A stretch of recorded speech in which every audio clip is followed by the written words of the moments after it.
I call order special governing meeting. Mr. Santa Cruz, can you please lead us in the pledge? I pledge allegiance to the flag of the United States, to the republic which stands one nation, never changes. Roll call.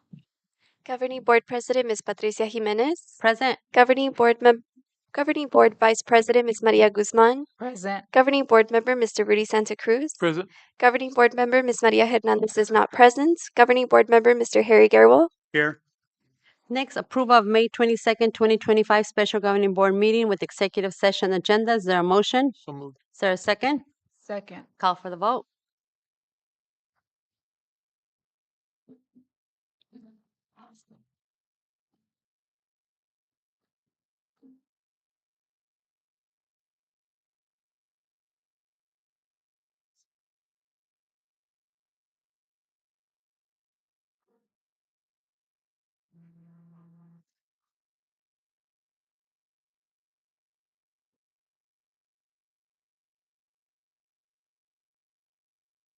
Okay, motion carries. Next, approval of May 15th, 2025 regular governing board meeting minutes. Is there a motion? Is there a second? Second. Any discussion, changes? Hearing none, call for the vote.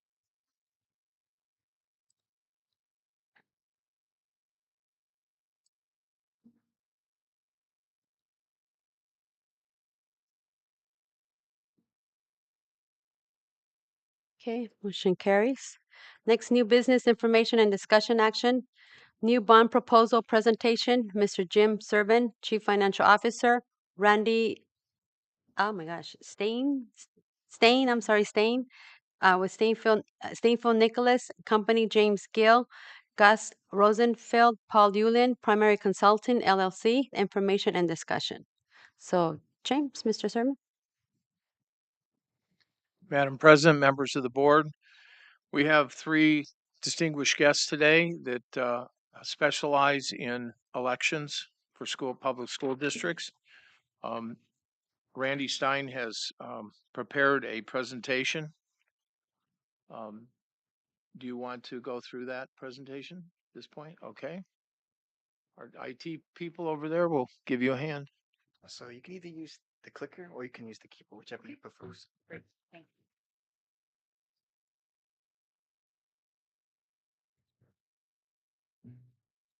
Thank you, members of the governing board. The presentation is designed to speak to you about two items that are on your agenda. One is the call of an election for a bond election for November of 2025. The second one is the call for a maintenance and operation override election also for November of 2025. Again, my name is Randy Stein. My company is Stiefel Nicholas. We work with a lot of school districts in the state. Our primary line of business is in underwriting bonds once an election has authorized the sale of such. As part of our services, we do work with school districts in preparation for elections and assistance with the various calculations that are required in statute. So, as we begin this conversation, we always start with a bit of a history and a look at property taxes and property values in a school district. Why we do that is both of these types of elections are ultimately authorization to access the property tax base. A bond would be issued and then paid back by your property tax payers over time, and a maintenance and operation override or an M&O override, the same situation. That is access to the property tax base every year. So what you're looking at is about a decade history of the property values in this school district. You will note that there are two property values that are in use by the assessor. The bigger blue bar is the full cash assessed value of the property. You can see that is growing substantially faster than the red bar, which is the limited assessed value of property in the district. The reason they grow at different rates is because the Constitution actually limits how each individual property in the district can grow for limited property value purposes. There is no such limitation on the full cash assessed value. Most notably, the red bar, the limited assessed value, is what all of us as taxpayers, what we are taxed on for property tax purposes. They use the larger full cash assessed value to determine bonding capacity, both of which we will get back to in just a few slides.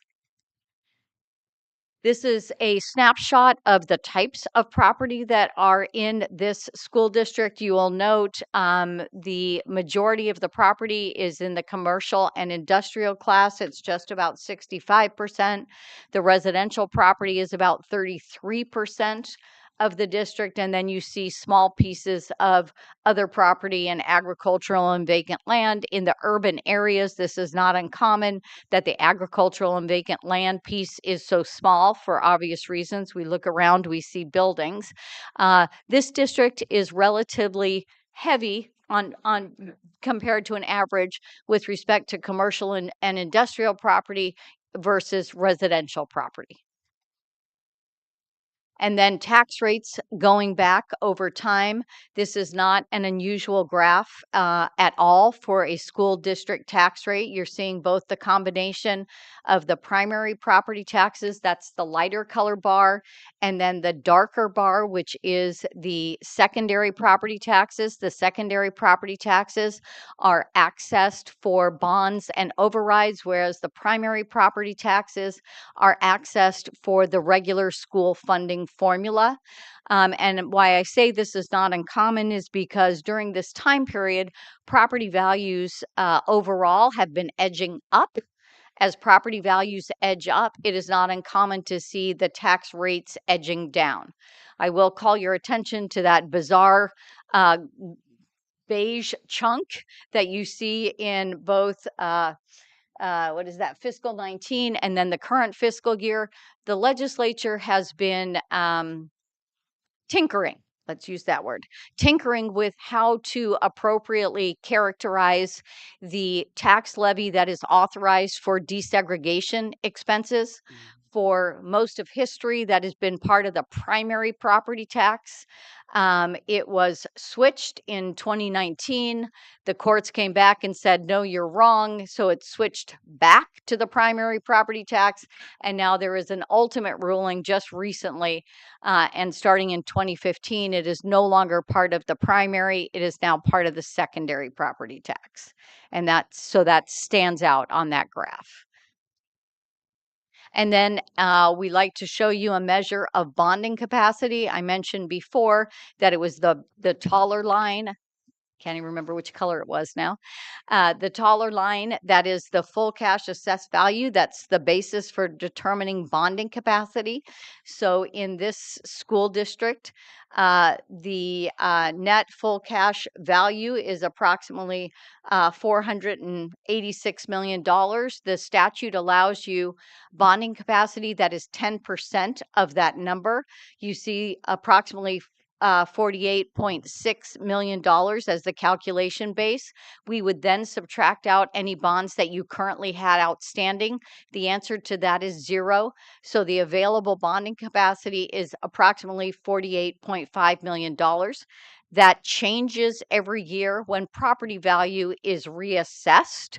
The other thing that I will point out for your information is that bonding capacity is tested at the time bonds are issued. I'm not suggesting this, but it does not prevent a school district for having an election for an amount of bonds that is greater than the current bonding capacity, because districts can grow into their bonding capacity as the property is revalued every year or as bonds are paid off over time. Certainly not suggesting it, but the test point is not at the time of calling for the election. The test point is at the time when bonds are actually issued. Calling for an election, authorization from the voters does not mean bonds are issued. It would require subsequent action by a school district governing board. Any questions so far? Should I take a breath? No, you Right. could continue. We could ask questions at the end. Great, thank you. Thank you. Okay, and then we have prepared for you, we're speaking specifically now about the bond election. We have prepared for you 5 different scenarios. This is a summary and comparison of those 5 scenarios.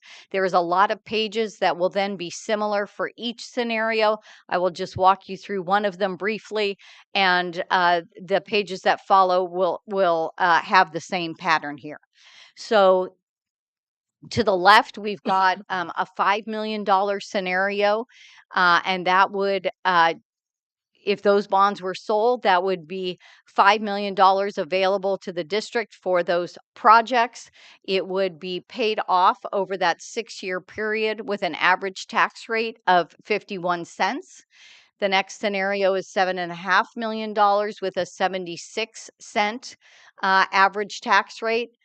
Following along, moving to the right, ultimately scenario 5, the largest scenario on this page, is a $24 million authorization that would be paid back again over the same time period with a $2.44 tax rate each year. And I will show you in a second what that means. So each of these, and again, I'm just showing you scenario 1. These pages mirror going farther into the deck. The statute in column 3 does specify how we are permitted to expect your property value to grow for purposes of the voter information pamphlet. So that is the property value growth rate that you are seeing in column 3. The debt service is paid off with principal and interest payments. We are assuming a 6.5% interest rate. This would be for purposes of the voter information pamphlet. We don't guarantee that. We don't guarantee that is a maximum. That seems to be a reasonable estimate given the circumstances at this time. If your voters did approve a bond authorization in November of 2025, you would not be issuing bonds for approximately a year. I have no real sense as I stand here tonight what the level of interest rates in the country will even be a year from now, let alone translating that to your own situation. So there are a lot of variables. We are doing what is a reasonable estimate. And you can see that in column 7, that ultimately identifies the estimated tax rate for each of the years. The first year that the tax rate would be in place, if again bonds were issued approximately a year from now, would be fiscal year 26-27. We would then include in the voter information pamphlet a table such as this to identify the impact on various types of property owners as well as at various levels. I will talk more about this in a minute, but the average home value for tax purposes, again, not what the full cash value is named by the assessor or what somebody thinks they could sell their house for, but the average value of a residential property in this district for tax purposes is approximately $70,000. For scenario 1, again, this was the $5 million scenario with a 51-cent average tax rate. That is an estimated average cost for the average taxpayer at right around $36. I can show you that changes substantially. Let me just show you on scenario 4, the $20 million version. This is a tax rate of just over $2 per year. So for the average homeowner, $70,000 again, but the tax rate is different. And this is an average annual cost of approximately $143 per year. So that's how these tables work. They're exactly the same for each scenario. I'm certainly glad to show you additional ones, but again,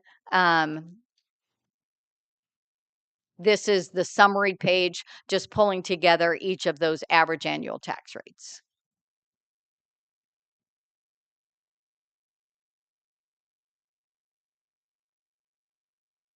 Moving now to the maintenance and operation override information. So state law, We're gonna just hold on because it's on the next agenda item.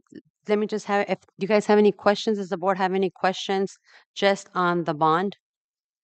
Because our next item is gonna be on maintenance and operation. So right now, just on the bond, if you have any questions. Okay, yeah, just a quick question. Mr. Ms. Guerrero? Stein, when we're looking at the secondary with the increase of 51 cents, that would be on top of what we're already paying on secondary, correct? So, and I know that rate, somebody remind me what that rate is today? Everybody? Hey, Jim, we spoke about this last time, so. so this is the history of the school district property tax rates. And the secondary rate for fiscal 25 looks like right at $2.50. That's for the secondary, correct? Yes. Yeah, okay. And Okay. then to that question, this is and this is a sample property tax bill for your school district for fiscal year 25. Just to put it in context, school districts are not the only jurisdiction in the state that has access to the property tax base. And there is a lot of education items on the property tax base. That is by design. That is how our system is set up, that a lot of education is funded through the property tax. You can see residents of the Isaac Elementary School District are also residents of Phoenix Union High School District. And so those Phoenix Union taxes also apply. They are also residents of the Maricopa County Community College District. And you can see that is also included, as well as being in the city of Phoenix, in Maricopa County, and all of these special districts that we all live in, the special healthcare district, the flood control district, the library district. So just to give you a little context, in this case, this is a tax bill that's approximately $15.60. That varies all across the state, but to just give you a little bit of context of the overall property tax situation for a taxpayer. Very good, yeah, because one of my questions was going to be about, hypothetically on a $400,000 home, on additional, but you've already got that in there, so I could. And I'll back up to this slide. I told you that the average value home right now in the district for tax purposes is that $70,000 number. But to just make the point that $70,000 for tax purposes is very different from the full cash value of that same house. What I've done here is found 3 houses in your district with a limited property value close to 70,000. You can see each of them have an assessor's full cash value, either $200,000 or greater. And then I have a very scientific method of using Zillow to do a sort of a what is market value? What could I sell my house for? Right. And you can see in each of these cases that is multiples of that property value for tax purposes. This is not always the case. This happens to be the case in a lot of parts of Arizona right now because of the run up in the real estate market over the past 6, 7, 8 years. This will not always be the case. If I had a picture of this in, about 2012, all of these numbers would be on top of each other. Not the case right now. And just, to make that point, what you think you can sell your house for is not the value that it is taxed at. Okay, thank you. Any further questions? I have a couple of questions. So what are the specific needs or projects that would be funded at each bond. For example, I know that the main goal, well, my main goal is to get out of debt and pay Tolleson High School. So if we would do 20 million, how are we going to present it to the community? What are we going to say specifically? Or I know that's something that we need to present. And is that feasible? Is that if we do the bond, is that which fund is that going to go into? That it's going to help us pay our debt. And members of the board, I think I will leave that question to Mr. Kenny, Mr. Serban. The proceeds from the sale of a bond go into a separate fund by itself. The proceeds of that would obviously be defined in the voter pamphlet, which we have discussed at various times. It can be used to make payments towards the debt to Tolleson Union.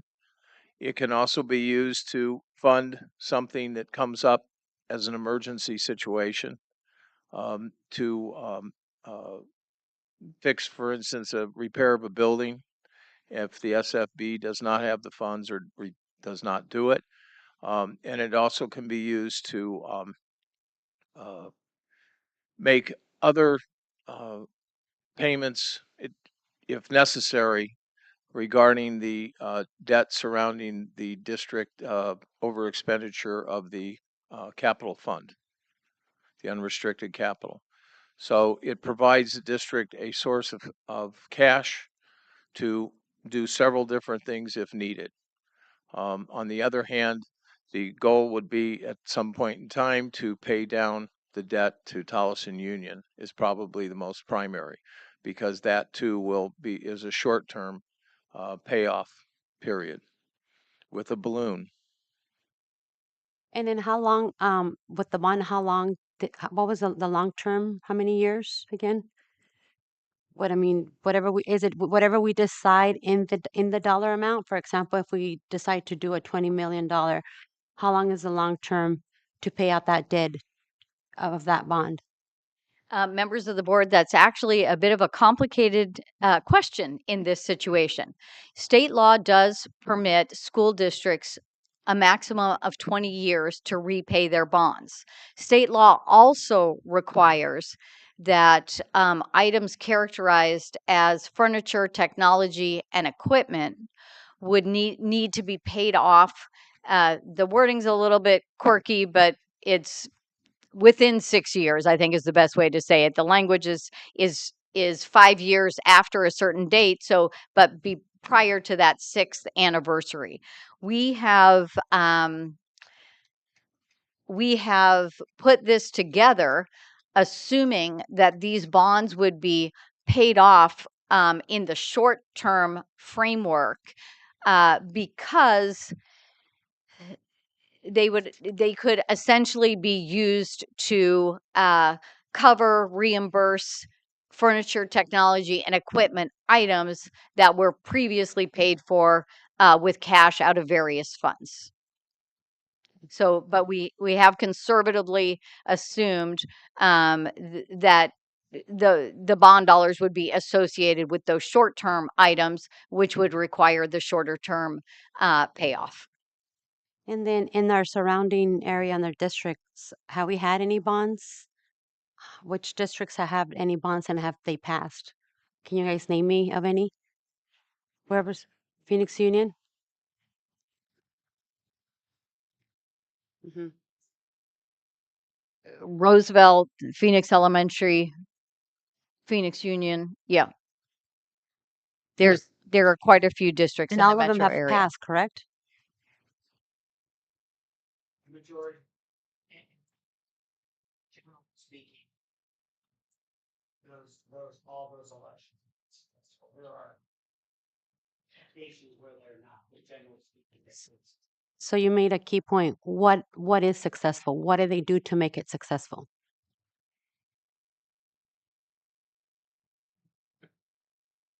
Because I know we're in a different situation. It's a tougher situation, and we have to present to the community.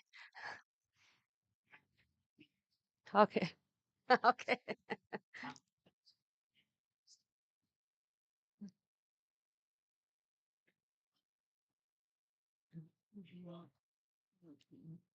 You want him to address that now? That's great. Sure. I mean, This is a 20-year history of the bond and override elections in this school district. Two things to point out: you've only had M&O override elections, but you have been largely very successful. And I would add with that, I guess just for the record, my name is Paul Euland, Primary Consultants. I've been a part of, if not all, most of those elections for the M&O override, as well as other elections in the district. And so when you look at your surrounding neighbors, if you look at least from 13, 17, and 2021, those were all elections that Phoenix Union also had issues on the ballot. So voters were not coming out just to vote for you. They also had Phoenix Union on that ballot. So when you look at surrounding districts, I think, part of it is the district is, it's two sides to that coin. The district does its job, meaning kids come to school every day and kids go home every day and they're safe and you're teaching kids and their opportunities and their community. You have community facilities that are used by the community and that there's a goodwill with the community that they understand that investment has a payoff, maybe not today but or tomorrow, but as future generations come through the schools. The second part of that is having a campaign in place to go out and promote why the bond or the override or bond and override or land sale is an important to the district and to the community, and what that means to the taxpayer and what that means to your parents and your staff. So that takes time and personnel and money to go out and communicate that. Now, Isaac has an existing PAC in place. It is dormant in the sense that there is no money, but that is the legal entity to go out and advocate on behalf of bond or an override or whatever issue that is on the ballot that the governing board has put there. But really, it's two sides. It's the district doing its job, and then the campaign going out and promoting, saying, vote yes, or this is why this bond or override or bond and override are important to you and to the district.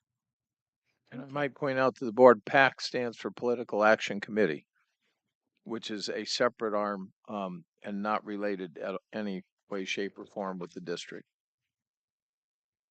okay. Well, I'm not, so for now, thank you very much. So now we'll move on to the next item. Maintenance and Operation Override Renewal, Mr. James Sermon, Chief Financial Officer, Randy Steen, Steenfeld, and Nicholas and Company, James Gill, Gus Rosenfeld, Paul Yulin, Primary Consultants. Mr. Servin? The district currently has an M&O override of 15% of the revenue control limit. That works out to be real close to $5 million a year. And that $5 million a year provides a tremendous amount of money that the state does not provide districts. That money is used for everything from classroom teachers to maintenance to supplies, professional development, repairs of items, maintenance of the bus transportation. The money itself has pretty much unlimited maintenance and operation uses, and without that, that would be a tremendous loss to the district. That said, we are actually going out technically 2 years early because what happens in the last 2 years of an M&O override is it begins to phase out at 33% per year. So we are going out if we go out this year and it passes, that just extends the M&O override over a period of 7 years. If it does not pass this election, we would still have one more election that we could go back out to the voters, and after that, the district would begin to lose 33% of the $5 million a year. So it's better to be proactive in these times than it is to sit back and wait till the last minute, which would be next November, to attempt for an override. And this is the situation on the current maintenance and operation override. You're currently in year 3, fiscal 25. As Mr. Serban indicated, it is approximately $5 million. Fiscal year 26 will not change. The question is what will happen in fiscal year 27? Fiscal year 27 of your current override will not phase down. It will be year 5. If your override election is successful in November of 25, it would revert to year 1. And you can see if that election is not successful by November of 26 in fiscal year 28, year 6 of your current override phases down that 33% to about 3.2 million from the 5.9 million. If it is successful in November 25, you can see that it stays at approximately that $5 million level for the next 5 years. What would happen during the phase out period since there is no alternative income to make up for that loss going down to 3 million? What would happen would be the district would have to face another series of reduction in staff. And in other words, there'd be non-renewals, which would have a significant impact on the district and upon our students.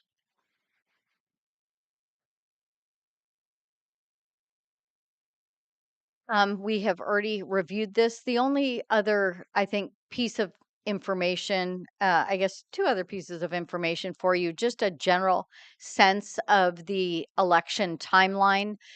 You're working with the election counsel firm of Gus Rosenfeld. They are very dedicated to keeping districts that they're working with on the timeline. I always think about the election timeline by starting at the election date. The bottom date you see there, November 4th, 2025, is the election day. There are a couple statutory requirements.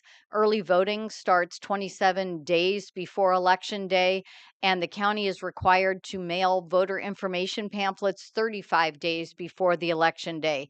Everything, pretty much everything you see above that are deadlines that are just designed to get the county to be able to make those last 3 dates. So I kind of tell you, county is king. This is no time to be arguing with the county or fudging on deadlines. They've put out a calendar, and it is our job to help you stick with that. The county has a lot of work to do, and they're just trying to get it done. There's nothing else going on. They're just trying to meet those statutory requirements.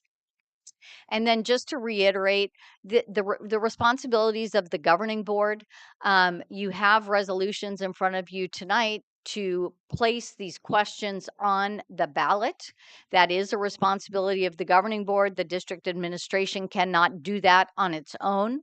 If in fact a bond is authorized, it's placed on the ballot and your voters say yes to it on November 4th of 2025, whenever bonds are issued, that again is an action requires governing board action. So just because the voters say yes does not mean that bonds are issued.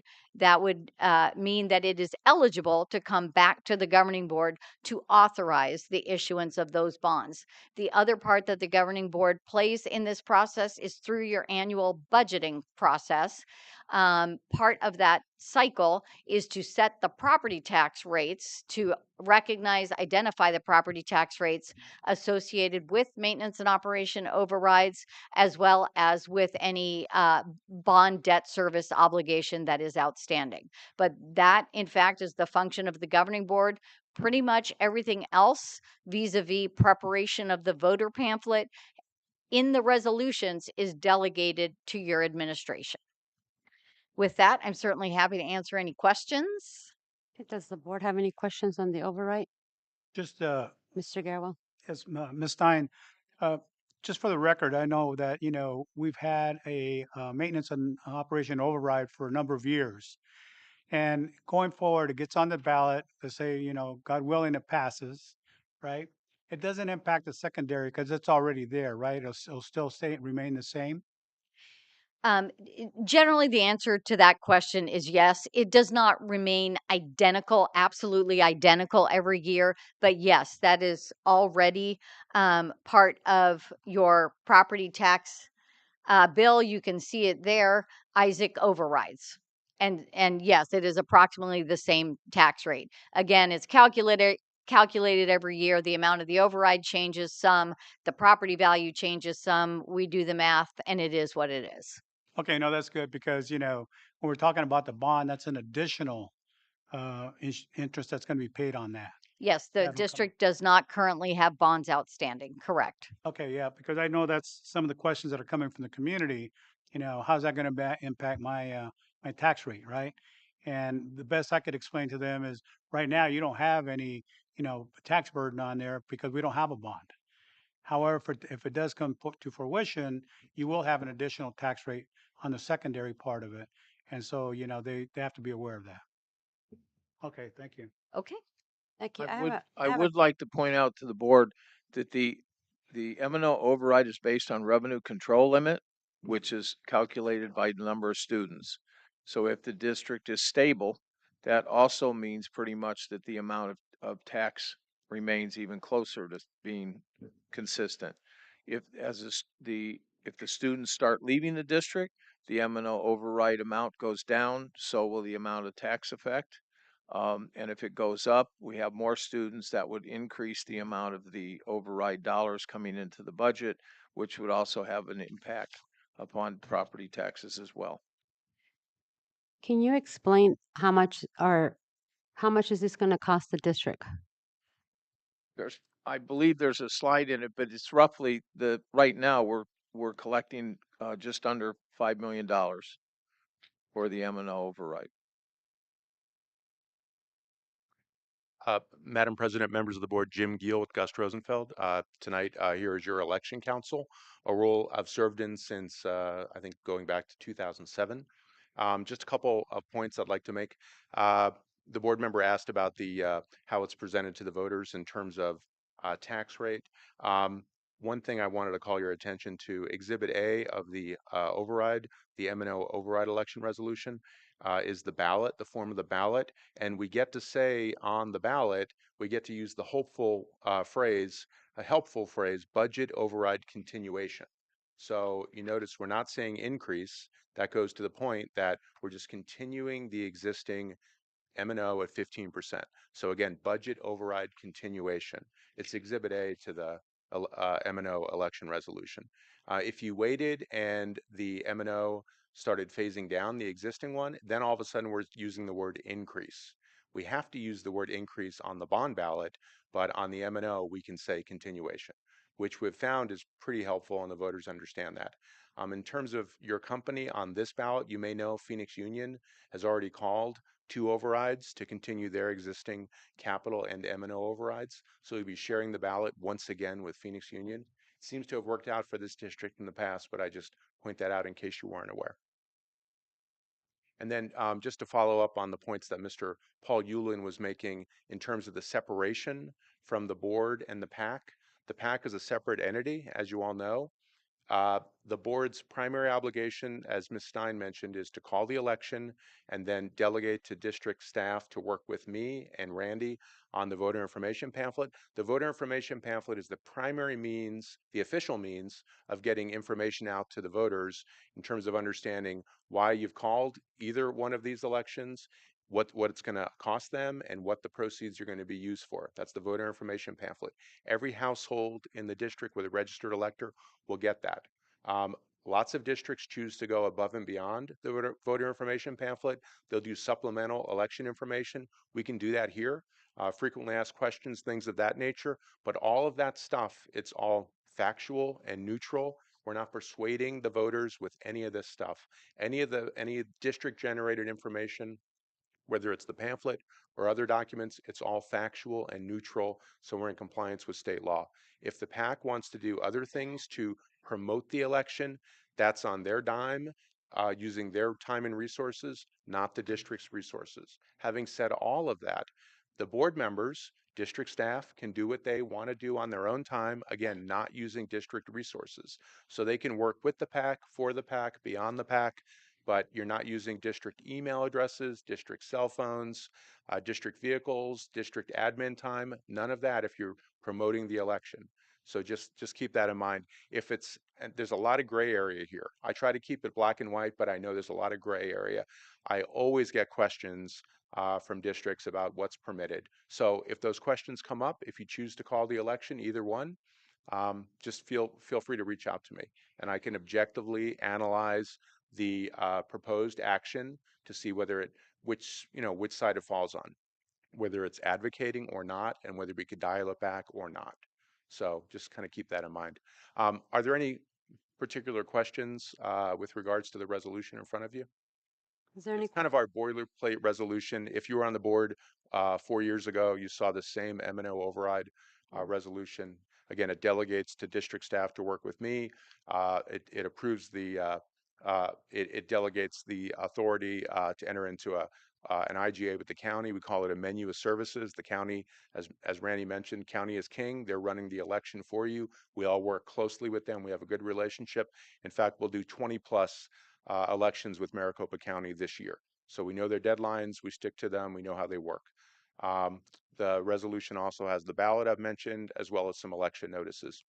One other point I'll make on the override side, we'll come back to the board if you call the election, and we'll ask for your up to 200-word pro statement. So you'll get the opportunity as a board to craft a pro statement. It'll be the first pro statement in the pamphlet. Members of the public may do so as well, but you'll get the first one. That's on the M&O side. On the bond side, you cannot do a pro statement. We're not going to ask you for one. It's not allowed. So it's kind of a quirk in the statute, but we'll come back for the M&O by, I think the deadline is August 8th or August 9th. So, I have a quick question just for clarification. So we're going to be going into executive session to discuss the dollar amount, correct, that we want to go for the bond, Clyde? Oh, yeah, and then after that, we come back and it says possible action. We Right. vote on it, whatever we decide on. yes, yeah, the bond ballot in front of the board now has blanks for the dollar amount and the associated tax rate. So yes, we can discuss that. Okay. So Madam President, just a Yeah. point of clarification. I know we said that, we have a pro statement on the M&O renewal, right, override. And on the bond, it's going to be pretty much neutral. But if you're in opposition of it, there's nothing that precludes you from writing your own statements. Is that right? Correct. Good point. Yes, individual board members may submit their own pro statements for, in fact, either. It's a little confusing, I think, if you do one for the override because the board has already done one, but certainly for the bond. You can do that, again, not using district resources. Yeah, so it could be an argument for and an argument in opposition. Sure. Because that's typically how you see it, on all the ballots that come out. Right, right. Some districts, they don't get many pro statements. They may just get the board's pro statement. So it probably makes sense. We also see elected officials will occasionally throw a pro statement in there.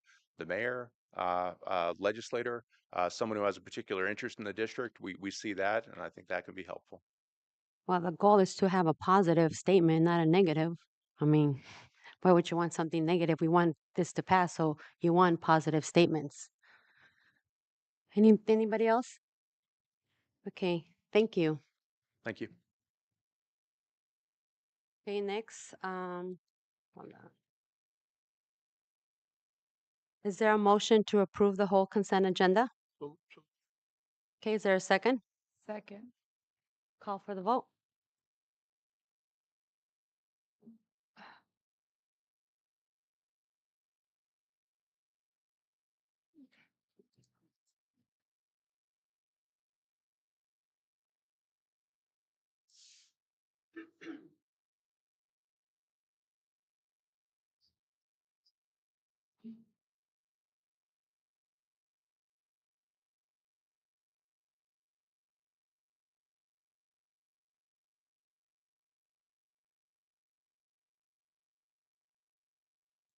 Did it go?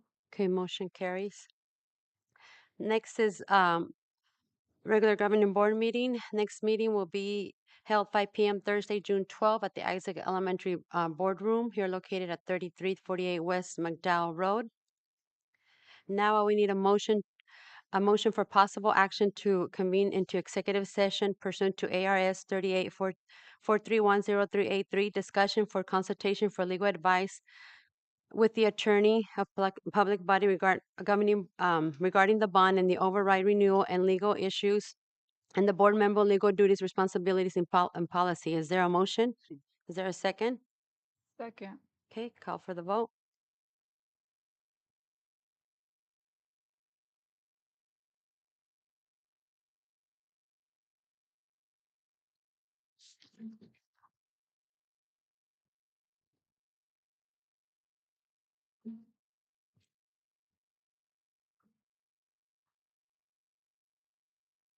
Oh, sorry. Motion carries. Yeah, I got carried away. Thank you. We're not done yet. No, I just-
Time approval to end executive session and reconvene to regular session. Is there a motion? So moved. Is there a second?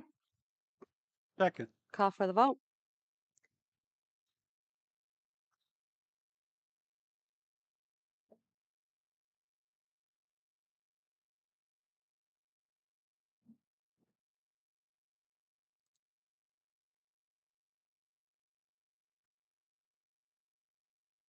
Okay, motion carries.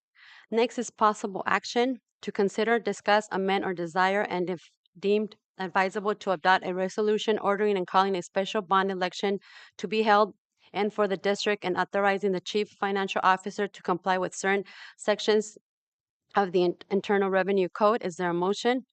So moved. Is there a second? Second. Okay, any questions from the board?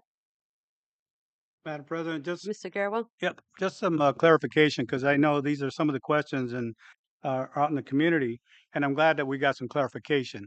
Um, So the purpose of the bond that we're looking at, can somebody explain that to make sure that the community understands, why we're going after this bond and how we're able to do that? Once, Whomever.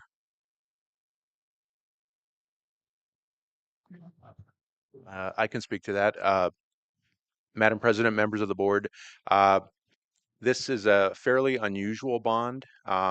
If the voters approve it, the primary purpose would be paying off an existing lease obligation that was used to fund capital expenditures that were previously made. Normally, when you issue a bond, you're issuing bonds for upcoming capital expenditures. In this case, the capital expenditures have already been purchased by the district, by prior administration, by prior boards.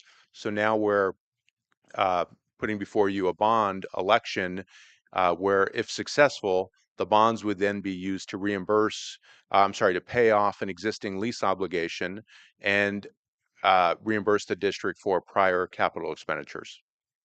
Okay, so that would just relieve our obligation and we start to get Isaac Middle School In part, in part. depending on the amount, we haven't yet decided, the board hasn't decided on the amount of the bond election, but it could pay off the entire obligation, it could pay off a portion. Okay, I just want to make sure we understand that, this is something that is in the preview of running a bond, right? And it's for capital expenditures that have already been expended. Right, And so correct. now we're just going to try to go back and try to alleviate that Right. aspect of it, right? Clean that up. Yep, Okay, all right, thank you. absolutely. so in this item, the amount that I think would be reasonable would be 10 million. This is the item that we could Right. kind of give you a number, correct? Yes, yeah, we need, best case, we leave here tonight with the board approving the bond election resolution with an amount assigned, so we don't have to come back to the board for that. So that amount, if you approve it at $10 million, that's the amount that will appear on the bond ballot, the various election materials. That's what we'll submit to the county on the board's behalf, the election resolution, and it won't change. It'll be fixed at $10 million or whatever amount you decide on.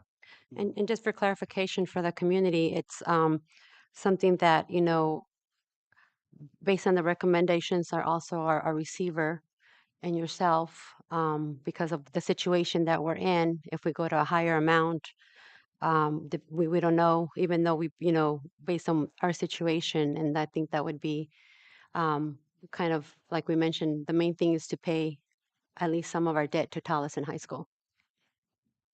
Correct. Does the board have any questions or anything on the dollar amount? Madam President, Mr. Garrawell? I'm a little concerned about double digits just because we've not ran a bond in this community for a very, very long time. And I think, it could eventually end up being a negative connotation just because right now in the process of developing trust back in our community. So if we came in at a lower number, let's say 7 million, and then 2 or 3 years down the road or next year, right, we could still run for another bond. Is that correct? Oh, yeah. I mean, you could potentially do a bond election every year. We don't see that, but yes, there's nothing that would prohibit you from doing so, other than the voters getting tired. But Might I suggest what we have seen when districts are just on the cusp of a larger number, say 50 million or 100 million, we often see. So in your case, instead of 10 million, we might see 9.5 million. I mean, it could be any number, but we'd see something just kind of shy of the bigger number is a pretty common strategy. So instead of 200 million, you do 199 or 198. We see that quite often. So just to think about 7 million, you might be leaving a little more on the table, but again, that's your decision. I have a question for Paul. We'll come over here, Paul. I know that Paul and I worked many years on overrides, and thank God we've been very successful. My question to you, have you done any, like we talked about numbers polling from the area, any, you know, So, Madam Chair, members of the board, I have not, I have not polled in Isaac in a couple years, or specifically this election cycle, for an override or a bond. Your community, when when Ms. Tynes, when Randy showed the elections results, have been very supportive of the school district. Obviously, we're in a different situation right now, but generally your community has been very supportive. This is obviously a very unique situation. There aren't a lot of comparisons that I can look at across the state and say, here's what's happened. any questions further for Paul?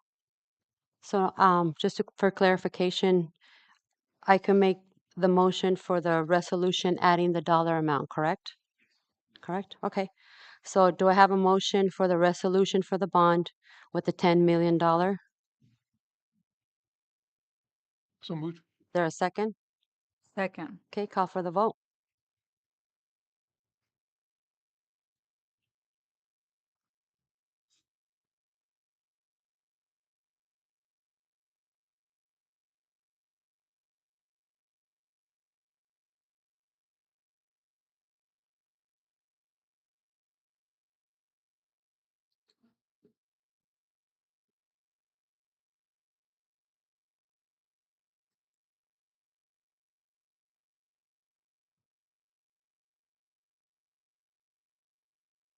Okay, motion carries. Next is to consider, discuss, and amend if desired and deemed advisable to adopt the resolution ordering and calling for a special maintenance and operation budget override election, to be held in the district, declaring the deadline of submitting arguments for and against the election to the Maricopa County School Superintendent as of August 8th, 2025 at 5 p.m. Is there a motion? Is there a second? Second. Any questions, discussion? Madam President, Mr. Garwell? just to point out, and we've been very successful with the overrides for a number of years. So I don't think that this is really a burden on the community. I think that, they're very supportive for us to do this because it's essentially another $5 million that we have in the bank. And I think our community has been very, very supportive of that. So I don't have any doubts, if I could say that our community would support this because they've been doing it for a very long time, and they understand even more so today how important that is. So I just wanted to put it out there that, we've had a lot of good success with our community over the last 10 years, if I remember correctly, or maybe more. And so, I'm a very strong support for the override. Thank you. And just a quick thing, I want to thank the teachers for being here because I know you've been part of the success of the override. So thank you very much. You've been there for us.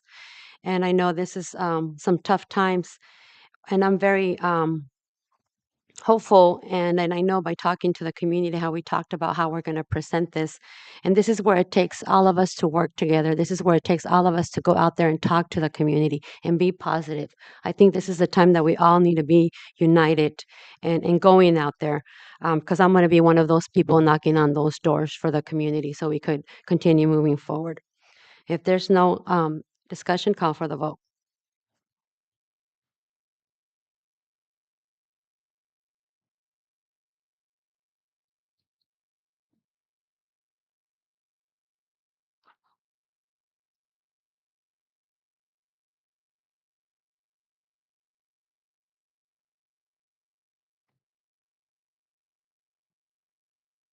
Okay, motion carries. Next is adjournment of the meeting. If there's no objections, meeting adjourned. Thank you.